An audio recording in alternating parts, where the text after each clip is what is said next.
Good afternoon, everybody, and welcome to this afternoon's event on Leave No One Behind. My name is Claire Melamed, and I am a Managing Director here at ODI, whose portfolio includes the team that does the work on the Sustainable Development Goals. So very pleased to be here and excited that this is obviously the reason for having this event now, of course, is because I imagine many of you and several of the people up here on the panel are shortly heading off to New York for the first meeting of the High-Level Political Forum, which is the kind of apex of the UN's monitoring architecture on the Sustainable Development Goals. So we are really this week and next week very firmly moving from the phase of developing and agreeing the SDGs to the phase of implementing and monitoring the SDGs. And this event is a kind of marker for us. And the report that we've just produced and that Liz will be talking about in a minute is really the marker for us of that moment and of this new phase of sort of political and policy activity around the Sustainable Development Goals.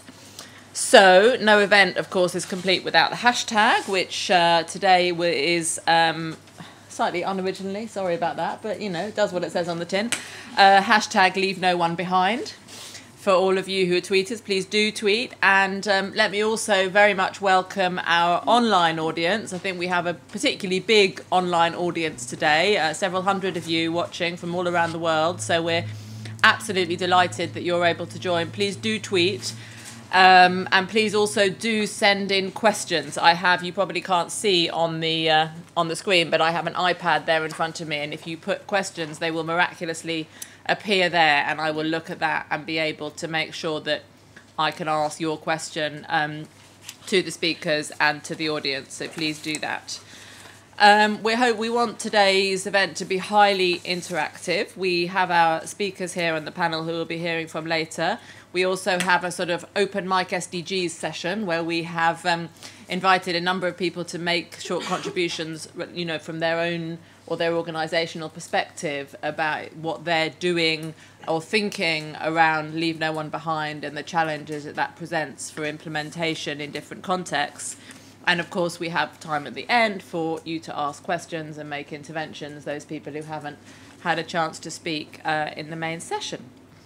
So I think we are all agreed, or that, you know, the sort of received wisdom around the SDGs is very much that Leave No One Behind, the idea, the political commitment enshrined in the 2030 agenda to leave no one behind is really one of the kind of very solid political gains from the whole of the SDG process. It has a whole range of different challenges associated with it. We've been talking a lot here at ODI, of course, about data and the challenge of even knowing in the first place who we're talking about when we talk about Leave No One Behind.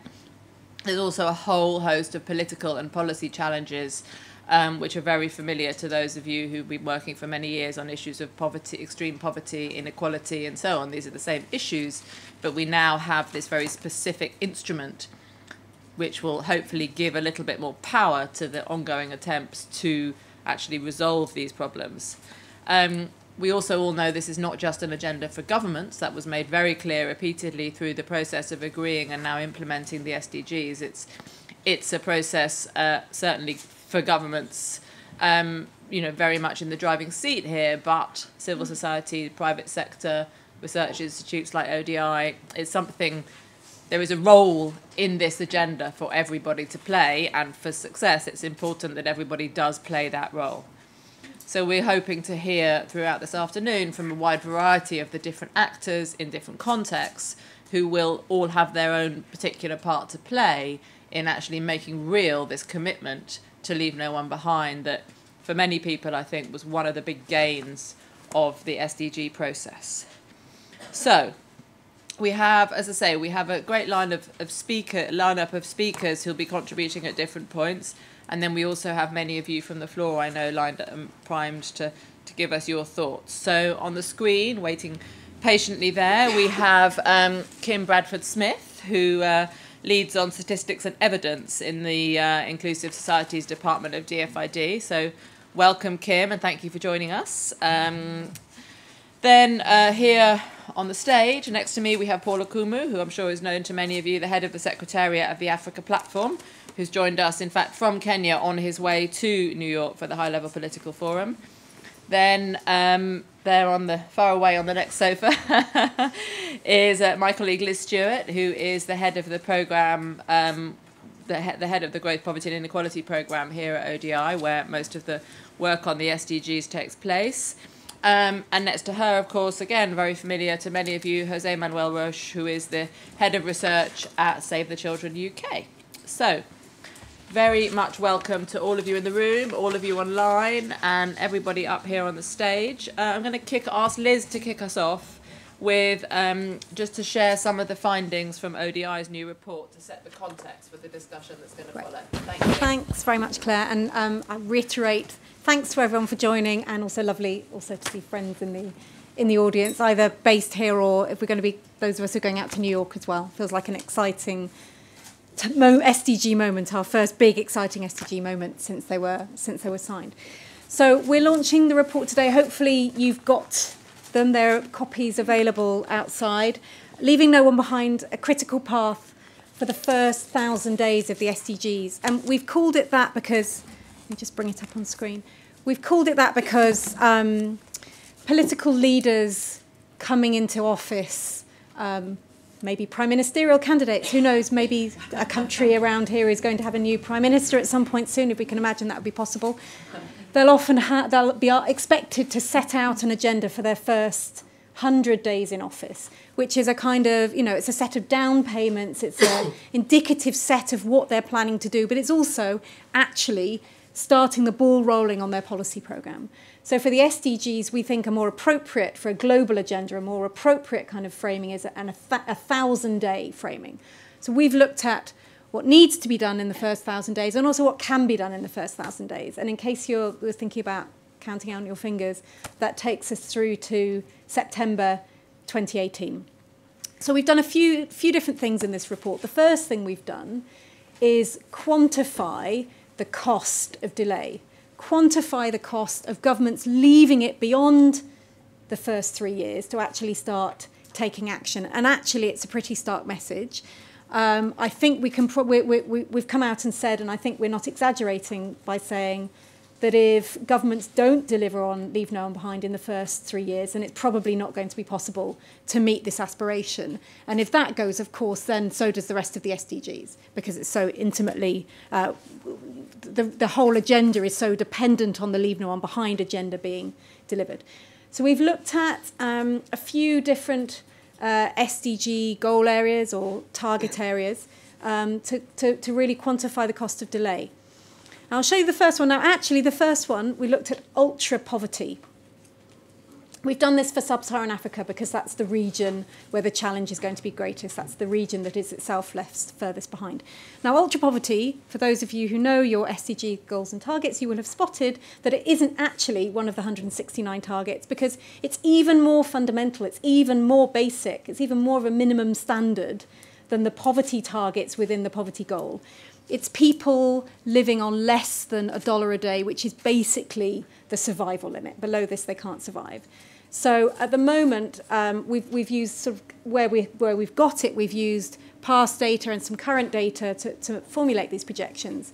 If African governments take action within the next 3 years, the rates of change need to be around 10%. They're currently around just over 5%. So we're talking about a kind of doubling. You'll see that leave it to 2018, leave it by 3 years, and that goes up to 13%, which is a big challenge. If you leave it till 6 years, they need to triple their current rates of progress. I think you can see, we're talking about the realm of the impossible here. The next indicator we looked at was child mortality. Now, this is one of the SDG targets, but you can see a similar kind of pattern. So it's change now. If they achieve that change within the next 3 years, the rate of change needs to be 7%.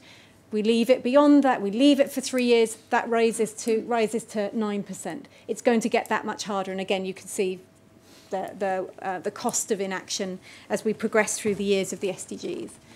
I'm going to show you a third one from the report. This is education poverty, which again, for those eagle-eyed SDG geeks, you will notice this isn't technically an SDG target because, again, this is a sort of minimum standard. Education poverty means children going to school for at least 4 years. So, this is pretty basic. This is going to be, if the Leave No One Behind agenda can't achieve this, then it's really not going to have worked at all.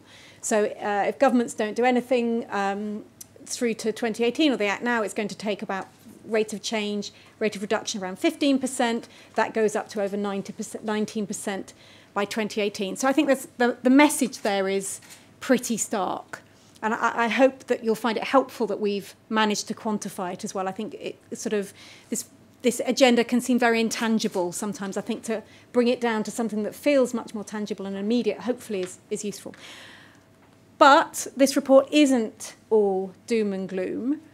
So we've also set out what we've called the critical pathway to achieving Leave No One Behind. Now, this isn't a sort of policy prescription telling governments how to do it. What it is an evidence-based kind of collection of what we think are the best bang for the buck Leave No One Behind policies. What are the things, the combination of things that governments can do that the evidence would seem to indicate are most effective for reaching poor and marginalised people? Now, again, you might think, what of this can be done? This is, some of these problems feel like some of the most intractable problems in development. What can really and realistically be done in just 1,000 days? Well, actually, I was amazed when we started looking for examples of what countries have done across a range of different development areas, issues, a range of different indicators in that time period. Frankly, I've been kind of blown away. So the report is full of these kinds of examples. So, for instance, we're looking at poverty. Ethiopia took Ethiopia just over 3 years from implementation, from deciding to implement to actually starting to implement Sub-Saharan Africa's largest social protection program. In just over 3 years, they were covering 7.5 million people, the poorest people in the country, which I think is a pretty extraordinary achievement. We looked at rural electrification, which is one of the other policy areas we look at in the report. Senegal had an energy sector policy. Rural electrification was part of it. And just one element of that was targeting 191 villages. They got coverage up from 17,000 people to 90,000 people in just 2 years. Again, I think that's pretty extraordinary. When you're thinking about this kind of large-scale infrastructure, to me, this feels very positive to me. Vietnam, the government introduced a policy trying to explicitly target ethnic minority children to get them into preschool. 3 years later, 16% of preschool population was made up of ethnic minority children who only represent 14% of the population, so they're overrepresented, which I think is great news. Other examples in the report, Burundi, one of the world's poorest countries, got rid of health user fees for pregnant women and children overnight. So we're talking about the art of the possible. All of this is to underline. So just very quickly, let me talk you through the kind of where do we think this leaves us in terms of kind of policy conclusions. So the first is we've been saying at ODI for a while that governments need to count and understand who left behind populations are, but they also obviously need a Leave No One Behind strategy and to have started implementing this within the first 3 years. The next point actually takes us beyond the first 3 year period and through to the rest of the SDGs, so the rest of the 15 years. I've said this is a down payment. We're clear that this isn't job's not going to be done within 3 years. This is the opening gambit. It's the foundations that need to be laid to achieve all of this agenda. But you need to be monitoring progress every 3 years, every 5 years throughout the course of the SDGs. Otherwise, the concern is, Leave No One Behind gets left behind. And then our final point is fantastic that the first high-level political forum is focused on Leave No One Behind. There is a danger that, it sort of falls off the agenda. So we'd like to see a high-level summit on Leave No One Behind at the end of these 3 years to do a stock take. Where are we? What's happened? What more needs to happen? What have we learned so far? Thank you very much, Liz. Really interesting. And there's going to be a chance at the end, if you want to ask Liz any specific questions on that research or some of the thinking behind it. Can I ask Karen Mann, please, from Women for Women International, to just come up and give us your 2 minutes at the mic? If you want to respond to that or just give us a couple of things that, yeah. Hello, thank you. I didn't know I was going first. Surprise. So I'm from Women for Women International. We work with marginalised women survivors of conflict. We've been doing this since about 1993. And we define marginalised in line with particular forms of vulnerability.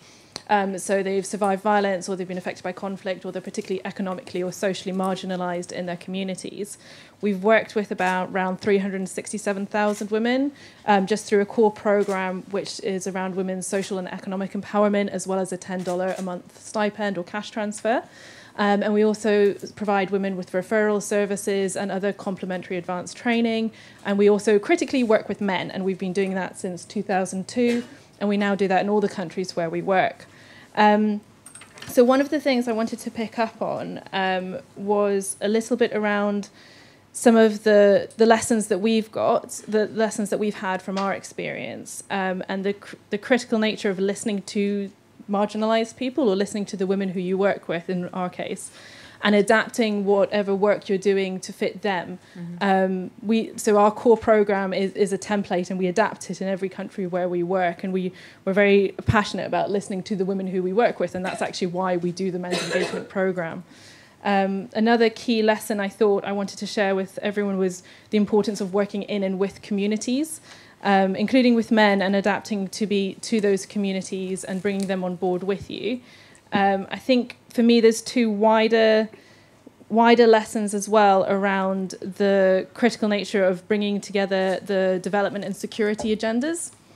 I know we've got SDG 16, we've obviously got SDG 1 is around eradicating poverty, and I think I suspect we're all aware that the predictions by the World Bank and the OECD that by the time the SDGs meet their endline point of 2030, we're going to be in a situation where the majority of least developed countries are conflict affected.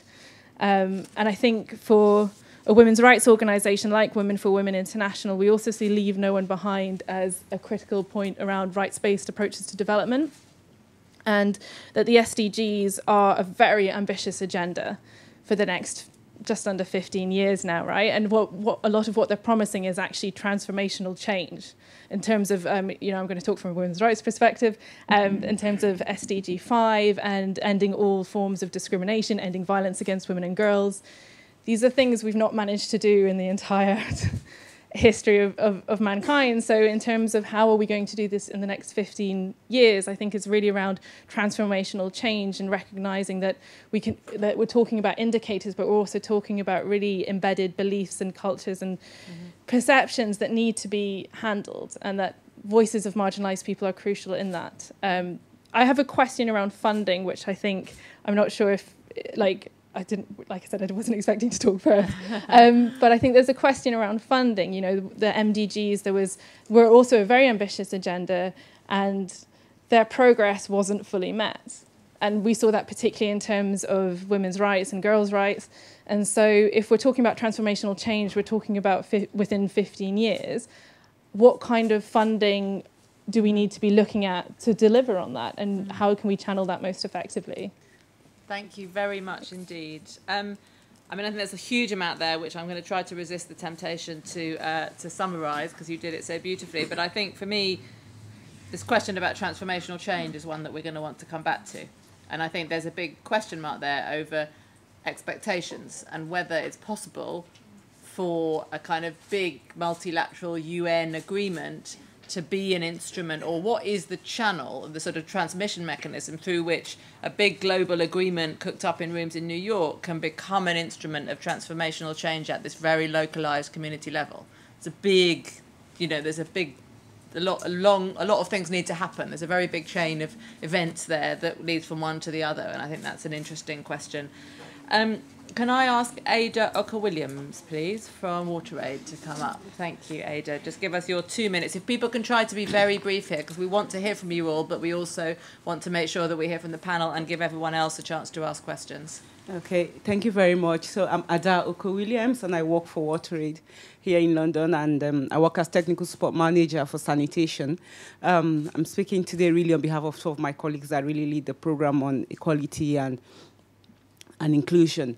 But as an organization, WaterAid for the last, in the last 10 years, I would say, we've really been prioritizing the issues of inclusion, equality, and ensuring that through the work of delivery of water and sanitation, hygiene services to the world's poorest people, because we do have a vision of a world where everyone, everywhere, has access to water and sanitation. And we also do understand that access to water and sanitation underlines and underpins development progress across the board, and it's linked to several sectors. So the development of different sectors, including education, health, maternal and infant mortality issues and all that, can actually, water and sanitation access can contribute to reducing that. I mean, it's really, really linked to all of the sectors we dare to say or we believe. And with regards to that, what we've done specifically is that we've taken time in the last 10 years that we've really focused on this to understand from the perspective of those living in these situations and in these conditions, first and foremost, how these affect their daily lives and their development in general. Just to go on and to tell you how we get into that space of understanding, can I just ask that everyone please close your eyes and imagine you can't see me right now. Do that for me. Just close your eyes and sit in a meeting. So we try to empathize, get into that space and see how these things actually affect the people that live the daily realities that we're talking about here today. And from the very community level, we document what we learn in terms of how people who cannot see, who cannot walk, who have got disabilities, for instance, how they engage with the kind of development support that we provide. So that's critical and important for us. Going back there, strategically, in our latest global strategy, we've defined very clearly as one of the strategic aims that we intend to pursue and address in the next 5 years and building up to 2030, a very, very clear, well-articulated aim around inequality, addressing inequality in all of its forms that it presents, especially as it affects access to water, sanitation, and hygiene, which we believe is a right. Following up from that, we have said before that we try to understand also the intersectoral linkages between, intersectoral linkages that issues of vulnerability and inequality does present. We do that. So we understand how that affects and exclude people from access to water, sanitation, and hygiene. Very specifically also, as an organization, we've taken the issue of inclusion and equality as seriously to the point of where it's a mandate within the organization. We define it in terms of our engagement policies, in terms of our partnership, in terms of our employment and all of those. Our internal policies are well defined, expressing those.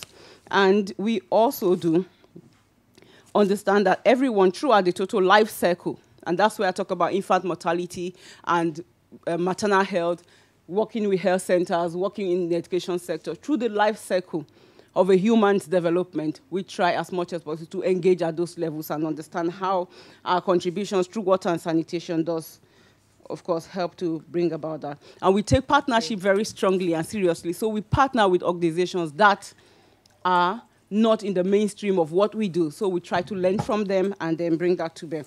And on the last note, we also have published a lot of our work.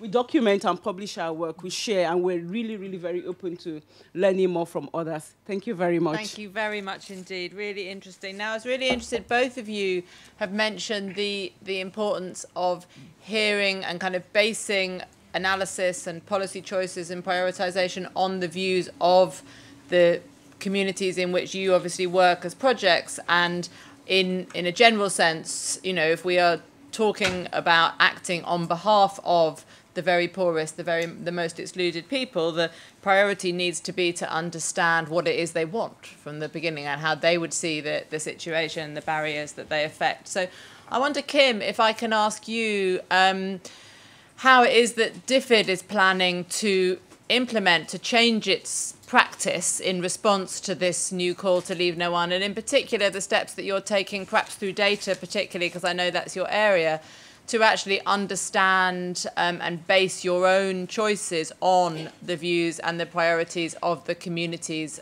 in which you work. Over to you, Kim. Hi, thank you. I hope you can hear me okay. Yeah. Perfect. Yeah, and as you've already said, today is a really critical day. It's the beginning of the high-level panel on the high-level political forum on the Leave No One Behind, we're very pleased to also see the launch of your paper, which is supporting all of this. And in terms of what DFID is doing, we've started with a small team, and we've been involved over the last few months through all of the various reviews that I'm sure you're aware have been happening across DFID, the bilateral aid review, the multilateral aid review, and the civil society partnership review. So we've been making sure that our thinking has been a part of those reviews. And next week, we're hoping that the framework of how we perceive Leave No One Behind and how we can use it within our work is going to be published at the High Level Political Forum. So that will be a defining point for us in terms of getting that out. We have been talking with a lot of you about how we've defined that framework, and I'll go through that now quickly, but you'll see more information next week. And we're seeing it very much as three areas: understanding, empowering, and including. And they cover a lot of what people have already mentioned this morning. So understanding is very much about who and where the people that are at risk of being excluded and marginalised, and what is the evidence about how we can work with them and change our programming to really get to and address not leaving these people behind. Empowering is exactly what we've just been talking about, making sure we include those that are potentially marginalised within our programme thinking, within the design and within the monitoring of that, and make sure that we're actually really addressing the issues that they have rather than thinking for them as part of the include. So we've got a package there of making sure that we very much understand, we can empower people to be a part of it, and then we include them in the programming that we're proposing we do across DFID. It's early days yet, and part of our implementation of that is we have 4 trailblazer countries and 1 trailblazer sector, which is where we're hoping that these already ahead of the curve places thinking about Leave No One Behind in their programming and how we can really push that and use that as an example to the rest of our organisation and wider across the development community. And as part of those countries, I think you'll probably be aware Rwanda is probably very much ahead of the curve in terms of what our office there is doing in terms of trying to mainstream and think about Leave No One Behind in everything that they're doing, through from every individual in the office having an objective around their work on it to how we actually do that within the programming. They did a disability stock take last year, which has been the bread and butter of leading into this and then thinking about different excluded groups and including them in how we actually program. So we'll be working quite closely with those 4 countries and the sector as advanced parties that can really show what we think can be done in terms of changing the way we program and trying to address those that are at risk of being left behind. Across the whole of DFID's programming, the most important part that we're focusing on at the moment is the understand part of our framework, really trying to get improvements on the availability of data, the disaggregation of the data, and really importantly, the analysis of the data, because there is probably more data there than we're aware of at the moment, and it's really using that to understand the inequalities or the differences and who are furthest behind and where's the evidence of how we can actually address these things. So that's, in a nutshell, where we're coming from, what we're hoping to launch next week, and the areas that we're covering in DFID at this point in time. Thank you. Thank you very much, Kim. Now, before I turn to the next set of speakers from the floor, I just want to make sure that all of you in the room are, just hold that thought, sir. I just want to make sure that all of you in the room are kind of, that what we're talking about is what's on your mind. So what I want to hear is if there's anybody, who kind of, we've had a certain number of speakers here. Are there any issues? Don't want a whole question. I don't want the whole sort of, there'll be time for proper questions later. But just, are there any issues that you think are central to this agenda that nobody's mentioned so far? Just as a sort of guide to the other speakers that followed, so we can make sure you're getting what you want. Please. Looking at the title, and given my background, we're working to reduce maternal mortality. The issue of maternal mortality I've just flicked through this. It's hardly had a mention, and okay. I think the mothers have been left behind here. The numbers of women dying has gone down to 287,000. It's plateaued out, and yet, if you keep a mother alive, so many of these other issues will sort themselves out. The children will get to school, they'll stay in school, they'll survive. They'll survive. A woman who dies, if she has any children under the age of 5, they're 10 times more likely to die. The women are hardly having a mention. I'm sorry, it's so frustrating. Thank you. Jose Manuel, that might be one for you to think about later in your presentation. I know you're going to talk a lot about the under 5s, but perhaps make sure you're bringing that in. Can I, over here, please? Yeah, thank you very much for the presentations. But I think I'm missing something here, because I know it's leave no one behind, but I think there is something annexed to that. Leave no one behind, but reach the furthest behind first. Okay. So I think we should be prioritizing that. So it's also about process as well. It's not just about leaving no one behind, but who do you reach first? So thinking about the kind of inequalities within that group of the left behind rather than everybody as a kind of single mass. Now, I think that's really critical, absolutely, as well. Any other quick thoughts? Was yours like this kind of issue, this sort of quick...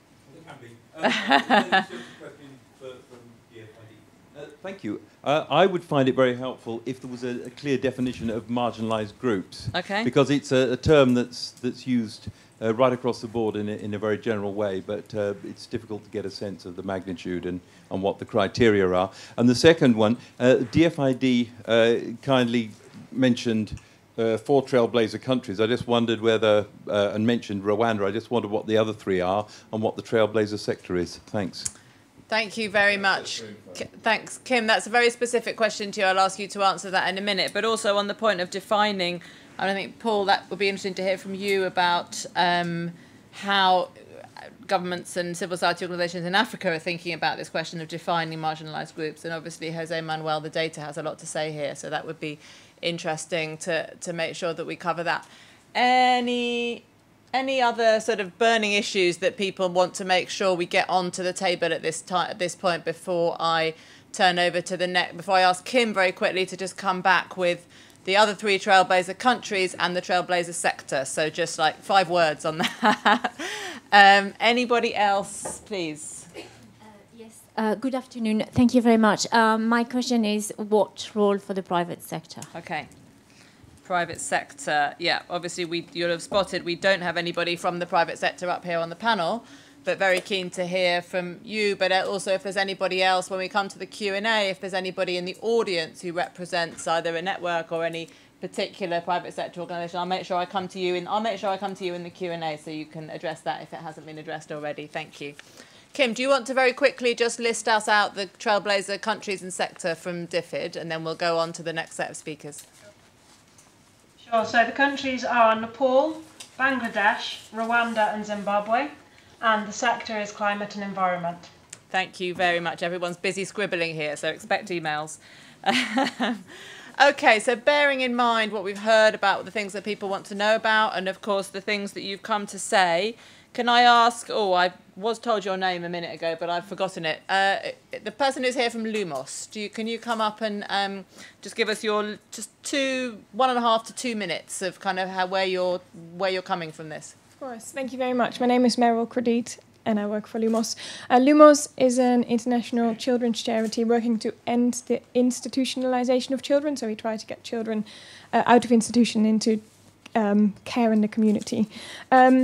So we are working together with a large group of other care-focused children's rights organizations after the recognition that the thing that we realized is that children who live outside of households, outside of formal household settings, are not counted when it comes to monitoring the progress of the SDGs and previously the MDGs or wider community development goals.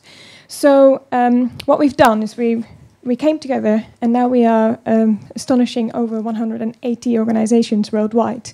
And we wrote a letter to the UN Statistical Commission and the IAEG SDGs, calling on them to ensure that children living outside of households and or without parental care are represented in disaggregated data, and to furthermore improve and expand data collection methodologies to ensure that all children are counted.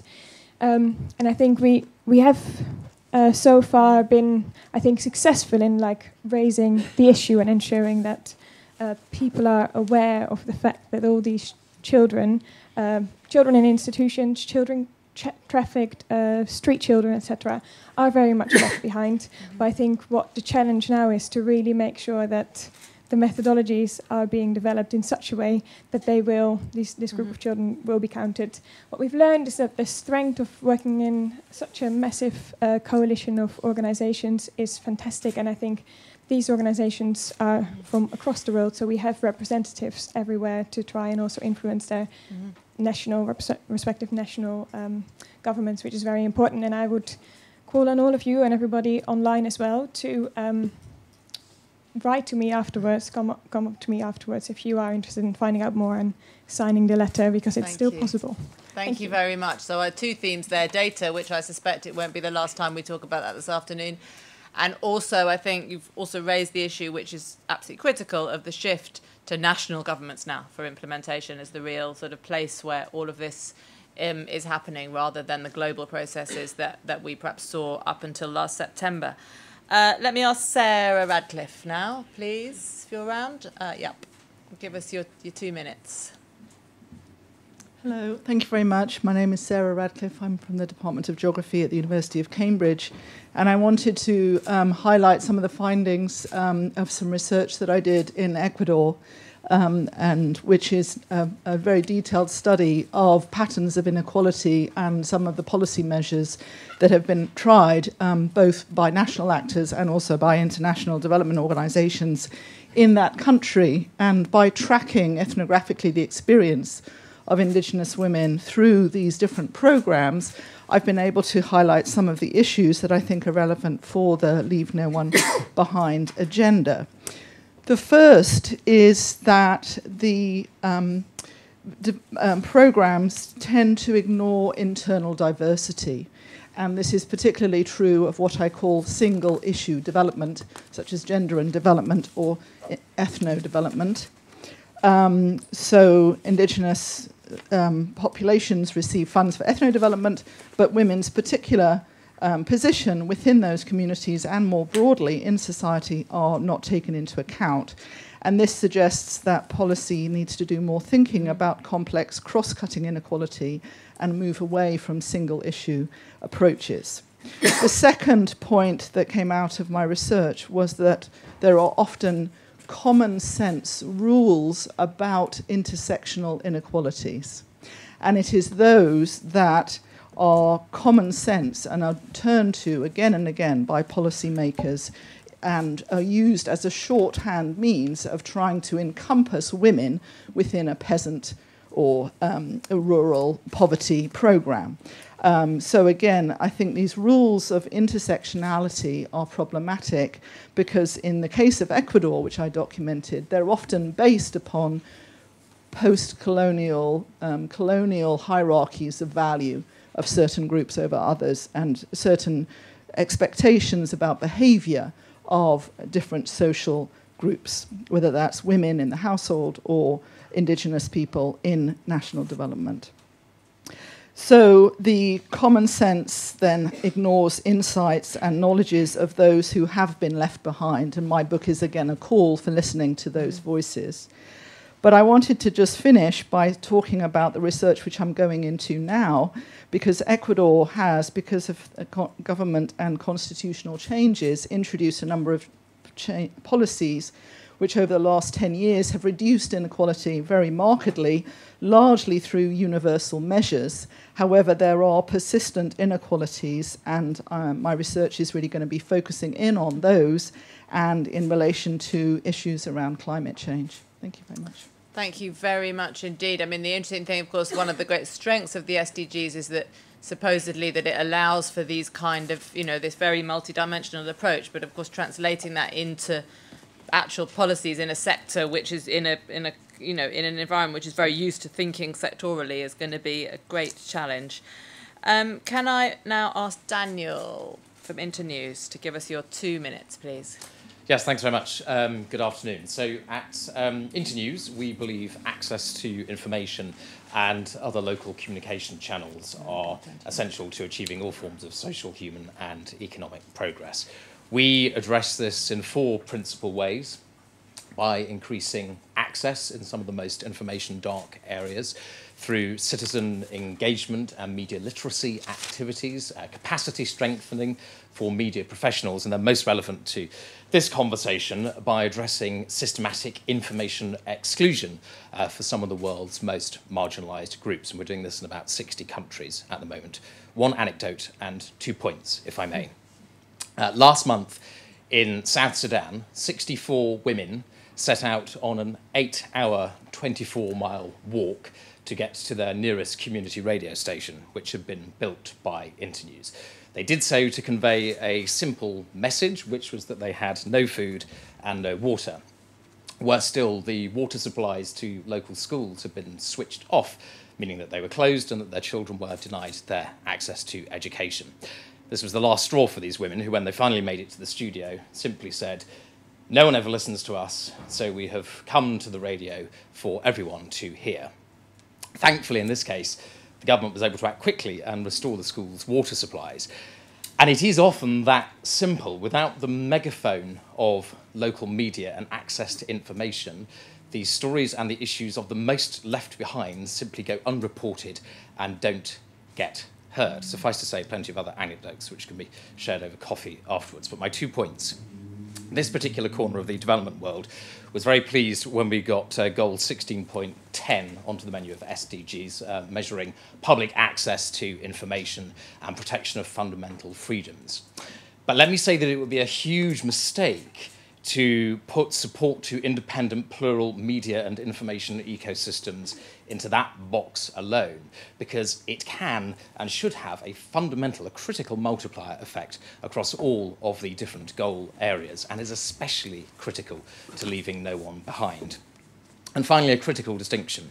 We know that lots of INGOs spend quite large amounts of cash buying up local media airtime to promote various development initiatives, behaviour change communications, so on and so forth.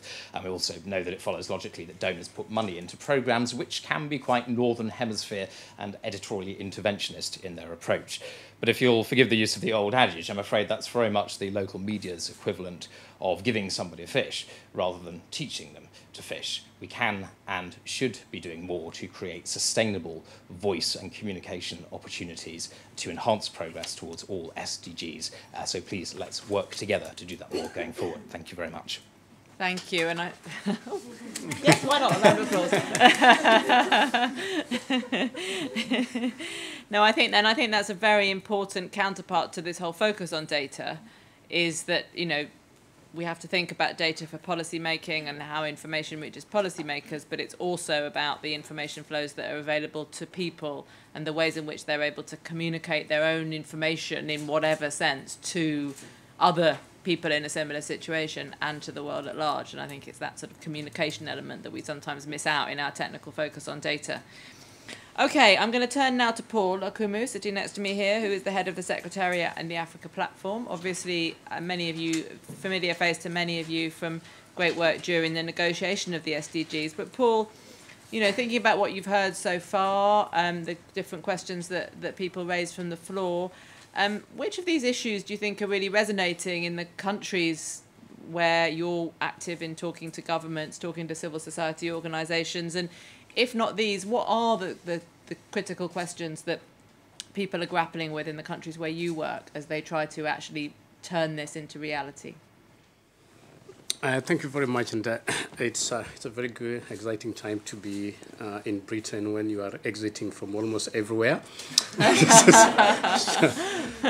Yes, you're going to have to come to us because we won't be allowed to go anywhere soon. Whatever that, and you may exit even from your Prime Minister soon, you know. Some of those things. I don't dare ask him about that, but I'm just trying to formulate the right question. I mean, when Ida was saying we close our eyes, one of the lessons I've learned just by working with these sticks over the last 1.5 months, just how different it is when you are talking about those who are undergoing something and when you are experiencing it on a daily basis. And I can assure you the 1.5 months that I've been on 3 legs, it was first of all 4, you know, have actually taught me much more about disability than all the expert readings and analysis that I have done throughout my life. And so allow me to respond a little from what I've heard, but also from listening a little bit to reading at what you have in your report. And allow me to use 3 experts now that ODI seems to be in love with experts. I think the first expert that I would speak about are the people that first came up with the whole concept of the Leave No One Behind, and that is the high-level panel.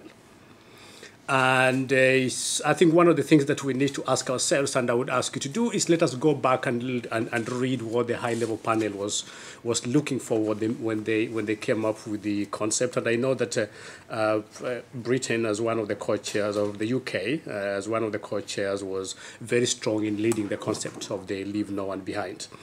I think the second expert that I'm going to talk about is the one that Ada did mention, and that is the people that are facing these challenges on a much more daily basis, on a much more regular basis. And I think it was very good to just listen to the report, to the study on Ecuador, and how that's happening. But the last expert who I know doesn't know that I keep on using her is my mom. And that's because of the sort of questions that she keeps on asking me every time I take a flight to go do something called development, which she can't reconcile how much I spend traveling and how much I actually do on the ground, and she wonders which of those is actually development. I think first of all, let me commend the exceptional work that ODI has done into this. And for those of us who've got a bit of the time, I would ask you to read a lot about Chapter 4. Chapter 4, which is talking about what people's experiences are. And then there's a very little interesting thing on Chapter 5. That talks about the government that choose to leave others behind, and what that means. So I think that there's quite some good work that ODI has done on that. But three things that I just want you to ask yourself, even as you do the report. If you look at Chapter 4 that talks about the experiences of the people that have been left behind, a lot of it tends to compare it with the survey that came from the My World. But I'm wondering whether you needed to also look at the Better Life Index by the OECD and try and see what that means for the people who are left behind in this room. I know it's exciting, whatever, talking about those who are left behind in Africa, those who are left behind in some rural areas, but increasingly a lot of people in Europe are feeling left behind, and that is having a consequences on how you behave towards us on the African continent, and that doesn't seem to be captured very well here. But the other thing again is, and again, just looking at your report and going to, I think it was a comment which was made at that end, is to ask ourselves what are the principles that inform the Leave No One Behind. And I think that we are leaving those principles behind, even as we move on, because if you look at paragraph 71. Of the transformative agenda, which we call the SDG agenda, it mentioned 3 things. It says that these goals or these visions are universal, indivisible, and interlinked. And I think it is critical that we have that at the back of our mind. I know a lot of us are focused on paragraph 59, which is where wherever we have the goals, but we'll lose it if we don't talk about paragraph 71. Because then that leads us to 3 questions. One is who is ahead and why are they ahead, before we talk about who is left behind. And then why are others left behind? And then number 3, which is something that I would want you to begin reflecting on, is that quite honestly within the concept and the time that we are, there are actually some people who should be left behind. And we need to ask ourselves who these people are. Let me begin first of all by talking about who is ahead and why. And I think it was a question that was also raised there. If you go again to the transformative agenda and you look at paragraph 7 to 9, it lays out the vision of the world that we want. And that is a very positive vision of what several people have done in moving ahead. And I think for me, one of the things that I didn't see here is our attempt to ask ourselves, why have others moved ahead, and what is it that we can do to get ourselves to where they are? And there's a lot of rich whatever cases that we can speak about there. But the other one is asking ourselves, and which I think has been done quite a lot here, why are others left behind? And listening to Kim's presentation on what DFID has done, I see a lot of similarities with the ODI study. And that is, it focuses a lot on the two aspects of the Leave No One Behind. It talks about issues of poverty, and it talks about issues of those who have been excluded. What it doesn't talk about is the other aspect of the Leave No One Behind, which is inequalities, and what that inequality or whatever has done in leaving a lot of people behind. Because unfortunately, then that doesn't draw us not just to what is happening in the global south, but it talks about some of the actions of those of us seated in this room that have got a negative impact on the global south. And I think we need to start having a bit of thinking through that. But then finally, the other thing of the interesting question of who should be left behind. And that, again, is actually covered within the context of the paragraph 10 and paragraph 13. And in my own opinion, if you look at sustainable development, there appears to be certain individuals or certain sections of society or certain governments that have decided for themselves that for them, they don't have any brakes on where they're going. It is upon the others to catch up. And so their consumption patterns has got absolutely no limit. Their capitalist trend has got no limit at all. And I think these people are making it very difficult for others to catch up. And somehow they need to slow down. Mm-hmm. So there's a whole section of our own governments and a whole section of our own, whether we talk about whether they are in the private sector or whatever, but there are people who need to say, you know what, I am going to have only one glass of water, and I think that's going to be enough. So the question of what is enough seems to be something that we really haven't thought through about. And for me, those are the people who need to say, I think we need to put a step. We need to allow others to go ahead, and as for us, we have reached here, and this is this is where we are. So for me, that is what I talk about when I say that there are some people who need to be left behind, because they are running without brakes. They are destroying whatever the rest of us, making it so difficult for those of us who want to catch up, and probably they just need to put a stop to that. Thank you very, very much indeed. Really interesting. Okay. There's a lot there to think about that I'm sure you're going to want to raise in questions. We are, as inevitably in a complicated event like this, running somewhat over time. So I'm going to whiz through the last set of interventions before I ask you to come back, if that's okay, just in the interest of making sure that everybody who's prepared something gets a chance to use it and to give us their thoughts. But we will definitely have some time for questions at the end. So, Ken, let me ask you, please, to give us your perspective from Age International very quickly. Sorry, the stand-up mic is a bit mean, I know. No. So thanks so much for the opportunity, and I'll speak quickly. I'm speaking on behalf of Age International, the UK member of the Help Age Global Network. For us, it's clear that the SDGs are important for building more inclusive societies, and that Leave No One Behind has the potential to help ensure older women and men are fully taken into account. SDG Target 10.2, for example, talks about empowering and promoting social and economic political inclusion of all, irrespective of age, sex, disability, race, ethnicity, origin, religion, or economic or other status. But the inclusion of the word age in the sentence has the power to transform the way the SDGs are implemented for people of any age. And Leave No One Behind can help us to understand how older people fit in and contribute to society. To do this, Leave No One Behind must focus on strengthening people's capabilities as well as their vulnerabilities. In the Help Age Network, we frame our work in 4 cross-cutting areas that are essential for delivering the SDGs and are directly relevant to Leave No One Behind. I have the income I need. I enjoy the best possible health and care, well-being and dignity. I am safe and secure, free from all forms of discrimination, violence and abuse, and my voice is heard. These areas emphasize that older people are a vital part of their communities and even when vulnerable deserve to live with dignity and respect. As a group, there's no question that older people have been left behind in policy and practice. They're simply not counted. As individuals, however, it's difficult to categorize people by their age.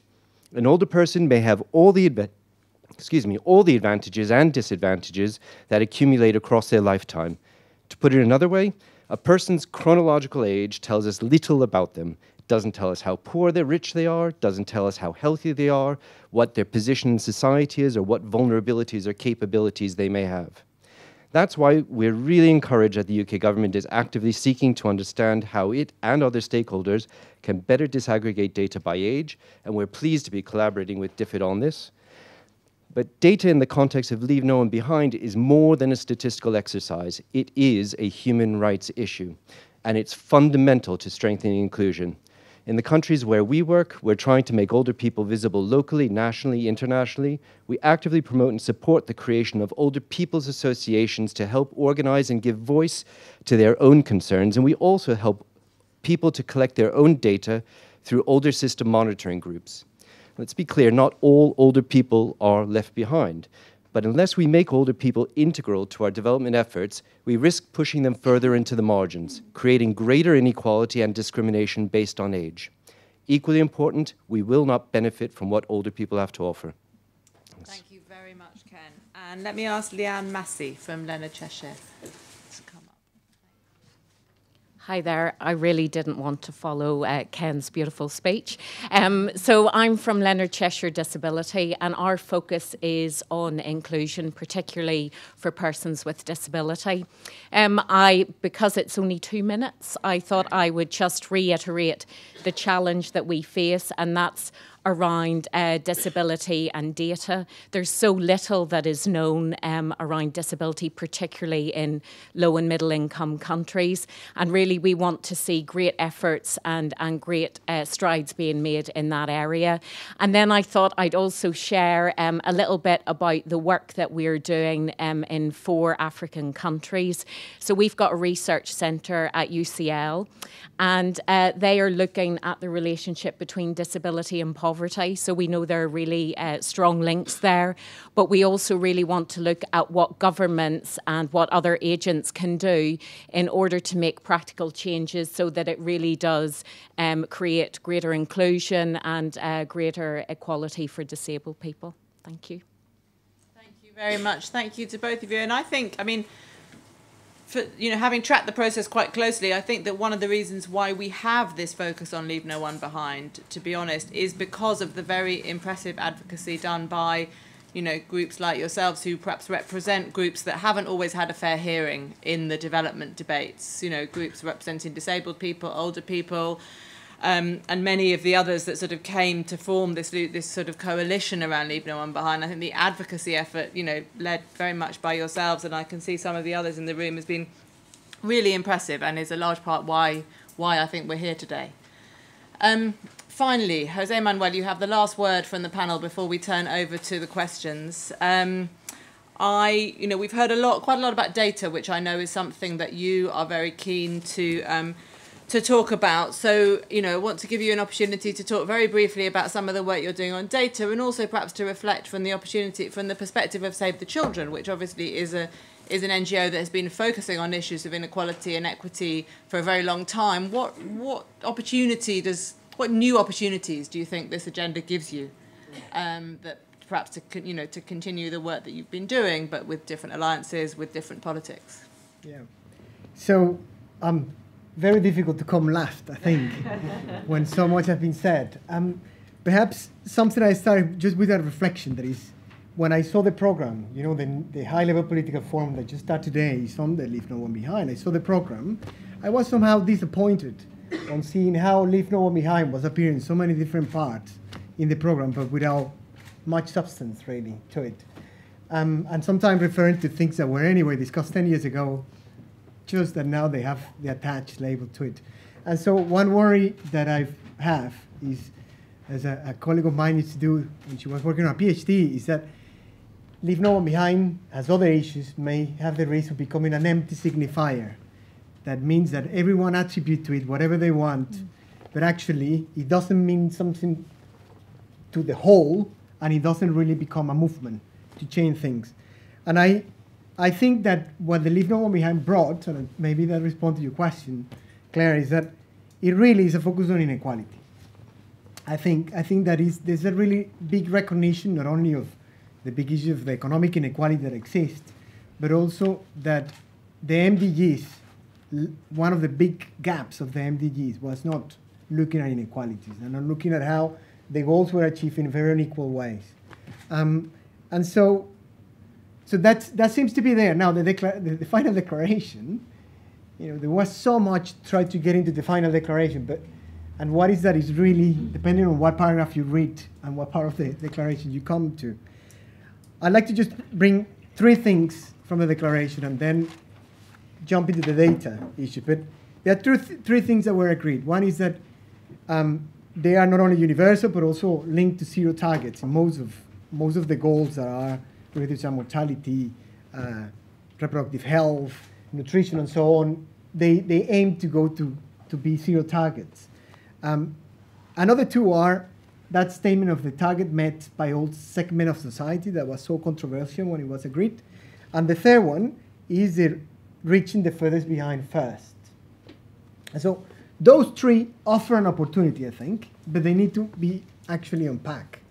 And so I just brought a couple of slides with some graph and some data. So the next, I press here. Might be that one. So this is from just a report that we just launched, an analysis that we produced with the University of Nottingham. We launched a couple of weeks ago, and we did some projections on their stunting and malnourished.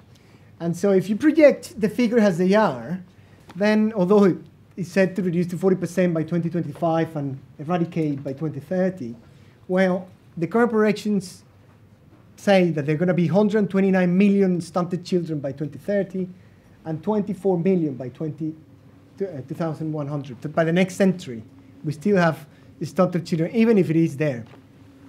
And of course, if we were to have 0 targets, which means, of course, some breaking and much more distribution and so many other issues, if we reach the 0 targets, then we would say, well, no one was left behind. If we didn't have the 129, but we have 0 stunted children.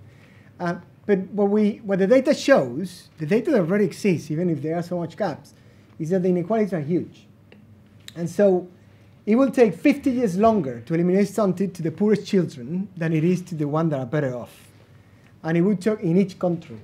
And it would take also for the region, the worst performing region within the country, it would take some time. Well, as we say there, it would take half a century later to actually achieve also for those worst off regions. So there's also quite intrinsically unequal on some of those issues. And so, of course, you need to have the data, because the first question would be, who are the furthest behind? And the data that we have at the moment offered some limited information about those inequalities. We've been working in Save the Children 3 years ago. We started working, trying to get some of that data that exists, and the challenges are huge. There's data scattered. The one that exists is scattered on so many different institutions. They are not necessarily put available. It's very hard to actually get a diagnosis, let alone for communities to use it to actually challenge the government. In some countries it exists, but in others it doesn't. So some here, for example, is the data that we've been working on using DHS data, which is some of them, that is leaving out elderly people, disabled people, not very well captured, and so many others. So there's something there about the invisibility of some of those groups. Now, we need the data, and the data is fundamental, not only to monitor and to know that we're doing, and we are closing those gaps and those inequalities, but it's also needed for planning. Of course, you need to have the data for planning. Yet, also a lot of the diagnosis of who the furthest behind are can be achieved through other ways. That is not only the data that exists. So although the data is needed, the political process and the discussion and the debates that need to happen in country and elsewhere can already happen without necessarily having the final data agreed. because there's there are other evidence that show who the ones that are excluded are. And so, just one hint, this is work that we in Save the Children have been working quite a lot on. Lisa, who's here with me, we've been showing this for so long, but it's, well, what do we mean by equitable? What do we mean by actually closing the gaps? We have here two graphs. The one in the left have the blue line at the top is the group that is the poorest group in the country. The red line is the rich group in the country. And what you can see is that in this country, the rich are reducing child mortality really fast, whereas the poor ones are actually making very hardly any change. In the right hand, you have another country where the rich is still reducing child mortality quite fast, but the poor are reducing it faster. So they are not only reducing it at the same rate, but they're reducing faster and they're closing the gap. And so clearly, if we were to decide between these two, the one on the right is the one we want, not the one on the left. There'd be so many other contexts where it'd be challenging to assess, but what we want is to close the gap. And that's what it should mean, leave no one behind, that the ones that are furthest behind are making progress faster and catching up. Catching up within country, and I would say probably yes, catching up across country as well. And so having the data, having the data and having a reporting mechanism that is, of course, partly to the UN and partly to African Union and partly to the different international settings, but especially a reporting mechanism at the country level. So if we have a reporting mechanism and the data is disaggregated at the right level, then we'll be able to know and see the groups that are excluded, that are the ones that are worse off, that if they continue, they've been left behind, and they will be left behind. And then there'll be, of course, the possibility of also setting up some level of target. And this is Kevin's idea of stepping stone target. But there are multiple different ways to set up agreements on where is that you want to be, at what stage to be able to close exactly those gaps in what length. And just finishing there to then say, again, it all sounds data. It all sounds quite technical. But it is offering the data to generate the public debate that is needed, the public deliberation that is needed in country and elsewhere to go and put in place the truly structural changes that you need to address to be able to achieve closing the gap, et cetera, et cetera. So it's having this to create the public debate that is needed.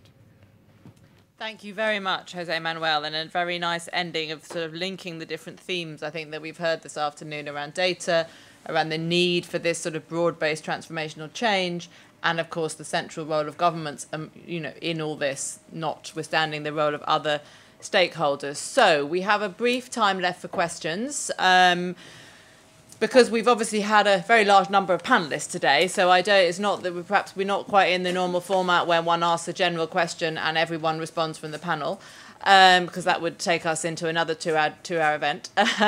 But I want to ask if people can please be very brief, can introduce yourself, be very, very brief, and then either make a very quick comment, or if you want to ask a question, please be clear who the question is addressed to. Or if it's a general question to the air and to the room, in which case you run the risk of it not being answered, but it may be something that we should all think about. Start.